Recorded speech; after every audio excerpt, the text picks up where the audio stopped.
perduoda, analizuoja žmonių elgseną ir kartais, sakau, jie pažįsta mus labiau, negu mes patys save pažįstame.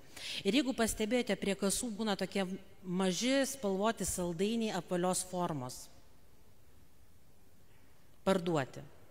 Mergaitės dažniausiai pamato šitos saldainius, tai šitie saldainiai tai yra pirmiausiai dvi aliuzijas. Pirma, į raminamuosius vaistus ir į ekstazi tabletės, kai merginos užauga. Ir jeigu mes pažiūrėtumėm, ką duoda tabletės davimas be reikalo vaikui.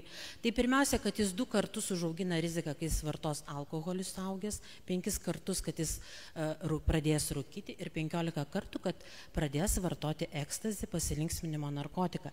Ir kai žiūrime tas įvairias statistikas, ką kalba mūsų tyrimai apie mūsų paauglių elgseną, tai irgi labai dažnai mes matome, kad ekstazė, narkotikas labai vyruoja tarp